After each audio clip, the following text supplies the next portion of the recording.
ATV iqtisadiyyatı izləyirsiniz. Standartlaşdırma, Metrologiya və Patent üzrə Dövlət Komitəsinin sədri Ramiz Həsənov Qafqaz Müsəlmanları İdarəsinin halal standartı ilə bağlı bəyanatına münasibət bildirib. Onun sözlərinə görə bu standartın hazırlanması dövlətin tələbidir. Qafqaz Müsəlmanları İdarəsi isə ancaq kəsim prosesinə nəzarət etməlidir. Qafqaz Müsəlmanlar İdarəsi, onların işçiləri iştirak edə bilərlər, hardakı ət kəsilir, nə bilim, o toyuq kəsilir və s. Yəni, o kalbasanın ingrediyentlərində, istifadə olunan ingrediyentlərində.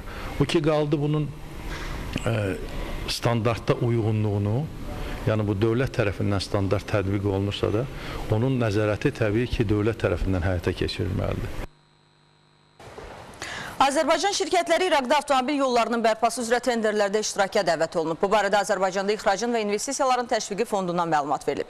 İraqın Şəhərsalma və Tikinti Nazirliyi tərəfindən Nəcəf və Neynəvə əyalətlərində yolların bərpası üzrə beynəlxalq tenderlər elan olunub. Tenderlərdə iştirak etmək istəyən Azərbaycan şirkətləri İraqın ölkəmizdəki səfirliyinə müraciət edə bilər.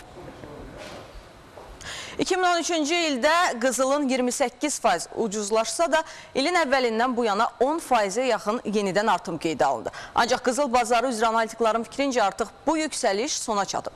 Ekspertlər hesab edirlər ki, bu il qızılın bahalaşmasının qarşısını alacaq proseslər baş verəcək. Belə ki, yüksək faiz və dollardakı güclənmə qızılın qiymətinin aşağı düşməsinə zəmin yaradacaq. Analitikların hesabatlarında ümumi faizlərin yüksələcəyini və bunun da qiymətli metallar üçün dəyər itkisinə səbəb olacağını qeyd ediblər. Bir sözlə, qarşıdakı dövrdə qızılın dəyərinin aşağı düşməsi müşahidə olunacaqdır və buna görə də il ərzində qızıla yatırım etmək istəyənlər ehtiyatlı olsunlar. Hamı kredit faizlərinin yüksək olduğunu etiraf etsə də, konkret əməli tədbirlər görülmür. Mərkəzi Bankın vaxtarışı faizləri isə aşağı salmaq üçün etdiyi cəhdlər gözdən pərdə asmaqdan başqa bir şey deyil. Mərkəzi Bank çox dərəcəsini 4,75%-ə qədər endirsə də, ötən müddət ərzində istehlak kreditlərinin faiz dərəcəsində azalma qeydə alınmadı. Halbuki Avropa ölkələrində mərkəzləşdirilmiş kreditlərin faiz dərəcəsinin kiçicik azalması kreditlərdə əməlli başlı ucuzlaşmaya səbəb olur. Azərbaycanın maliyyə ehtiyatı böyükdür, dövlət ehtiyatı böyükdür. Banka verilən vəsaitlərin miqdarını artırmaq lazımdır ki, Mərkəzi Bank tərəfindən həmin o banklara verilən vəsaitdə müəyyən qədər mən deyərdim ki, faiz dərəcələri aşağı salınsın. Ümumi götürəndə əlbəttə faiz dərəcələrinin yüksək olması məhz kredit faizlərinin, kredit borclarının da artmasına gətirib çıxardır. Azərbaycanda kredit faizlərinin həddindən artıq yüksək olması ölkənin maliyyə bazarında ciddi problemlər yarada bilər. Çünki vətəndaşlar banklardan götürdükləri kreditləri geri qaytarmaqda çətinlik çəkir. Elə buna görədir ki, artıq problemli kreditlərin həcmi 1 milyard manatı ötüb. Əksər banklar kredit ayırmalarını əhalidən cəlb etdikləri əmanətlər hesabına həyata keçirir. Kreditlərin ucuzlaşması üçün atılan addımlardan biri də sığortalanan əmanətlərin faiz dərəcəsinin 12%-dən 10%-ə qədər endirilməsi oldu. Ancaq bu da kredit faizlərinə ciddi təsir göstərmədi. Azərbaycanda kredit faizləri yüksəkdir. Hardasa təxminən 23-33% arasındadır. Bu çox böyük faizdir. Ona görə də biz yenə də öz fikrimizdə qalırıq ki, Azərbaycanda kredit faizləri aşağı salmaq lazımdır. Çünki ilk olaraq Azərbaycanın maliyyə bazarına çox böyük təsiri var bunun. Qeyd edək ki, ölkədə istehlak kreditlərinin faktiki illik faiz dərəcəsi 35-40% civarında dəyişir.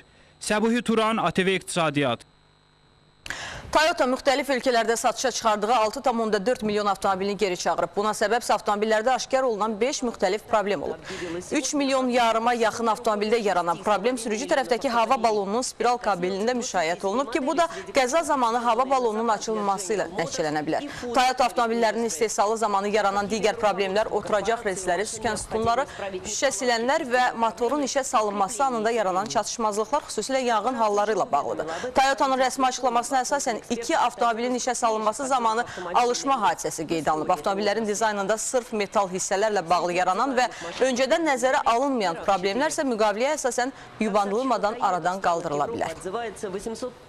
Bir müddət öncə Facebook tərəfindən 19 milyard dollara alınan WhatsApp-a daha bir önəmli funksiya əlavə edilir. Hazırda istifadəçilərə sadəcə pulsuz mesajlaşma xidməti göstərən WhatsApp vasitəsilə bir neçə həftə sonra danışmaq da mümkün olacaq. WhatsApp-ın danışma imkanı ilk olaraq Android və iOS platformalarında yer alacaq. Qeyd eləyək ki, WhatsApp istifadəçiləri danışarkən ekranda bir neçə söhbət paneli açmaqla həm də mesajlaşa biləcəklər. Hazırda WhatsApp-da istifadəsi mümkün olan səsli mesajlaşmaya zəng də əlavə olunduqdan sonra WhatsApp-ın daha da populyarlıq qazanacağı gözlənilir.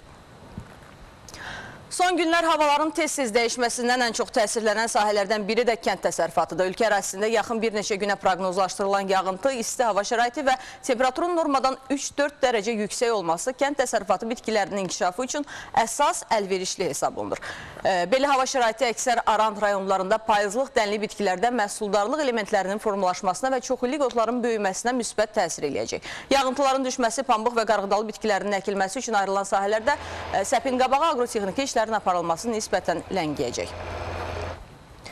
Və sonda Mərkəzi Bankın bugünü olan valyuta məzənnəsinə əsasən 1 Amerika Birləşmiş Ştatları dolları 78 qəpiyə mübadilə olunur, 1 avro 1 manat 8 qəpik, 1 türk lirəsi 37 qəpik, 1 rus rublu 2 qəpiyə, 1 İngilis fund sterlingi isə 1 manat 3 qəpiyə bərabərdir.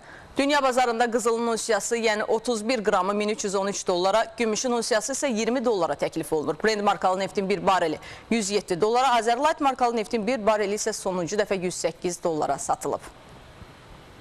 Hörmətli tamaşaçılar, ATV İqtisadiyyatdan bugünlük bu qədər. Qonşu studiyada həmkarım Lalə Azərtəş bizi gözləyir. Lalə, axşamın xeyir.